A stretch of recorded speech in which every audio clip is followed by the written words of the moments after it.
ವಾರ್ಡರ್ಸ್ ಕರ್ನಾಟಕ ಲೋಕಸೇವಾ ಆಯೋಗ O2-2289 2024 ರಿಂದ 25 ಲೋಕಸೇವಾ ಆಯೋಗದ ಕಚೇರಿ ಉದ್ಯೋಗ ಸೌಧ ಬೆಂಗಳೂರು ದಿನಾಂಕ 29 ರಿಂದ 11-2024 ಪ್ರಕಟಣೆ ಕರ್ನಾಟಕ ಲೋಕಸೇವಾ ಆಯೋಗವು ಗ್ರಾಮೀಣಾಭಿವೃದ್ಧಿ ಮತ್ತು ಪಂಚಾಯತ್ ರಾಜ್ ಇಲಾಖೆಯ ಪಂಚಾಯಿತಿ ಅಭಿವೃದ್ಧಿ ಅಧಿಕಾರಿ 150 ಉಳಿಕೆ ಮೂಲ ವೃಂದದ ಗ್ರೂಪ್ ಸಿ ಹುದ್ದೆಗಳಿಗೆ ಅಧಿಸೂಚನೆ ಸಂಖ್ಯೆ E2977 ರಿಂದ 24 PSC ದಿನಾಂಕ ಮಾರ್ಚ್ 15 2024 ರಲ್ಲಿ ಅಧಿಸೂಚನೆ ಹೊರಡಿಸಲಾಗಿದ್ದು ಸದರಿ ನೇಮಕಾತಿಗೆ ದಿನಾಂಕ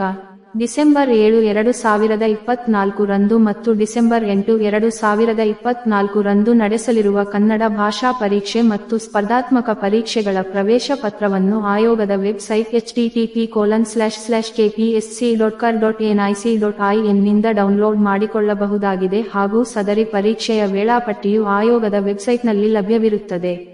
ವಿಶೇಷ ಸೂಚನೆ ತಮ್ಮದೇ ಆದ ಲಿಪಿಕಾರರನ್ನು ಕರೆತರುವ ಅಂಗವಿಕಲ ಅಭ್ಯರ್ಥಿಗಳು ತಮ್ಮ ಪ್ರವೇಶ ಪತ್ರದೊಂದಿಗೆ ಲಿಪಿಕಾರರ ಪ್ರವೇಶ ಪತ್ರವನ್ನು ಸಹ ಡೌನ್ಲೋಡ್ ಮಾಡಿಕೊಳ್ಳತಕ್ಕದ್ದು. ಕಾರ್ಯದರ್ಶಿಯವರ ಆದೇಶದ ಮೇರೆಗೆ ಸಹಿ ಸಹಾಯಕ ಕಾರ್ಯದರ್ಶಿ ಕರ್ನಾಟಕ ಲೋಕಸೇವಾ ಆಯೋಗ.